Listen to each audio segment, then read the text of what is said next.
Para wargi sadaya, wilujeng patepang dina acara Sabda Sunda.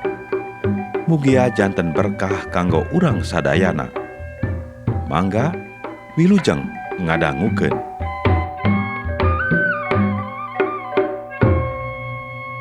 Injil Yesus Kristus numutkeun Santo Yohanes. Sanggeus ngucapkeun eta paneda, Yesus angkat jeung murid-murid terus mentasan walungan Kidron. Di eta tempat aya hiji taman, sarta Yesus lebet kadinya jeung murid-murid. Yudas anu rek ngahianat nyahueun ka eta tempat, sabab ku Yesus geus sering dicanda kadinya jeung murid-murid. Nu matak tuluy manehna nyusul kadinya, mawa pasukan serdaru Rum jeung pangawal-pangawal Bait Allah, titahan imam-imam kapala jeung urang Parisi, marawa pakarang, lantera jeung obor. Yesus anu geus uningaeun ti anggalna, kudu bakal tumiba ka salirana, majeng nembongkeun anjeun. Tuluy mariksa, maraneh nareangan saha? Walona, neangan Yesus urang Nasaret. Ieu kami, saur Yesus. Yudas, si hianat tea aya nangtung jeung nu loba. Barang Yesus ngalahir ieu kami, jalma-jalma mani malundur terus rarubuh kana taneuh. Yesus mariksa deui. Maraneh nareangan saha? Yesus urang Nasaret. Walon maranehna. Saur Yesus, ti tadi ge ceuk kami ieu kami. Upamanya anu ditareangan teh kami, nu sejen ulah diganggu.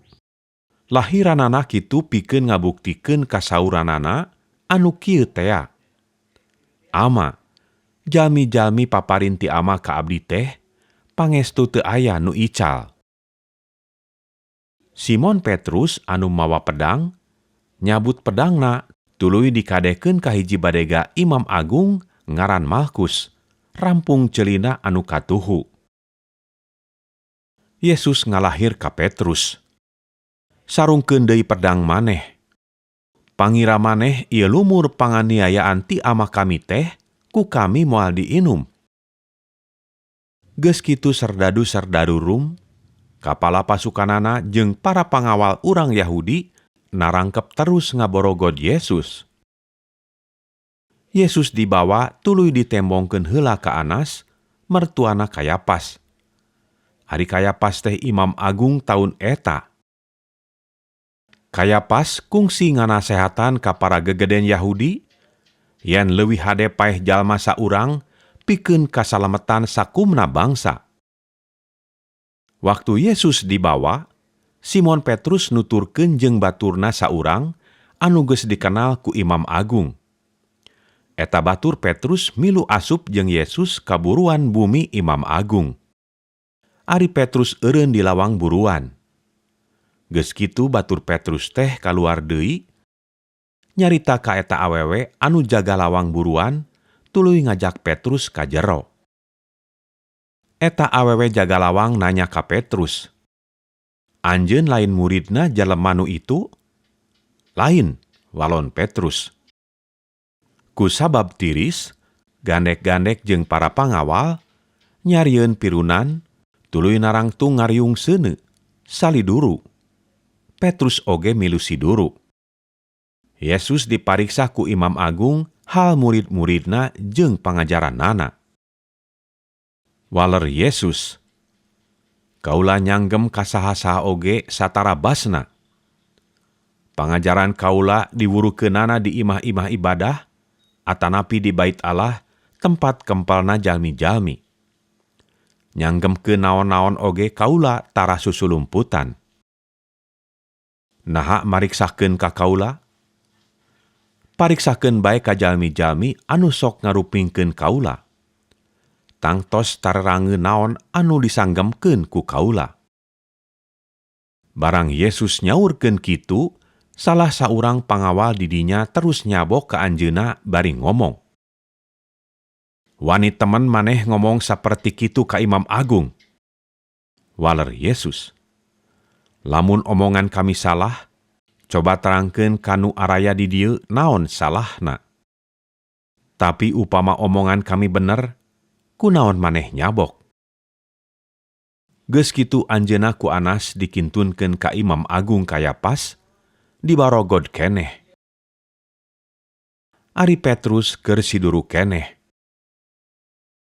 Kuno keur siduru ditanya, "Ari anjeun lain murid jalma itu?" Petrus ngangles, "Lain."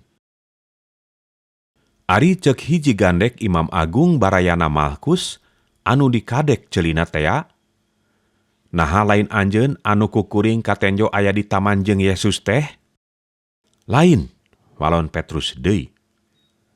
Harita keneh kadenge hayam kongkorongok.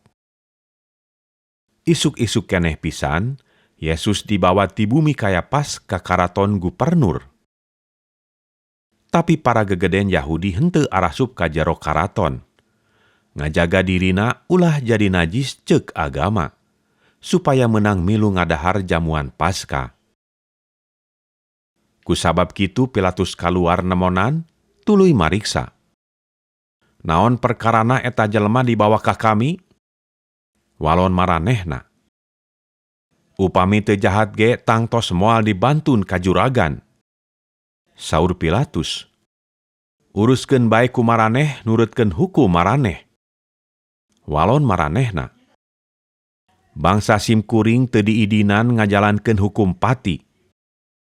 Pangkitu teh supaya laksana pilahir Yesus, basa ngagambarkeun cara pipupuseunana tea. Pilatus lebet deui ka karaton. Yesus disaur jeung terus dipariksa, "Anjeun teh raja urang Yahudi?" Waler Yesus, "Juragan mariksa kitu teh naha dumeh uninga ku anjeun, atanapi aya anu ngawartosan?" Waler Pilatus, "Na kaula teh urang Yahudi? Anjeun diserenkeun ka kaula teh ku bangsa sorangan jeung ku imam-imam kapala. Anjeun geus nyieun lampah naon?" Waler Yesus, "Karajaan kaula sanes ti dunya ieu. Upami karajaan kaula ti ieu dunya, para panganut kaula baris tarung ngabelaan, ulah dugi ka kaula beunang ku gegeden-gegeden urang Yahudi. Sanes, karajaan kaula sanes ti ieu dunya." Saur Pilatus, "Jadi nya anjeun teh raja?" Waler Yesus, "Saur juragan, kaula teh raja. Tujuan kaula medal sareng dongkap ka ieu dunya, seja ngawurukeun hal kaestuan. Jalmi anu dipimili ku kaestuan, tangtos daekeun ngupingkeun ka kaula." "Naon kaestuan teh?" Pilatus mariksa. Tidinya Pilatus kaluar, tuluy ngalahir ka urang Yahudi, "Kami teu manggih lantaran pikeun ngahukum eta jalma. Nurutkeun adat kabiasaan maraneh, saban-saban poe Paskah kami salawasna sok ngabebaskeun salah saurang sakitan pikeun maraneh. Kumaha ayeuna kahayang maraneh? Raja urang Yahudi anu kudu dibebaskeun teh? Ulah manehna, hayang Barabas."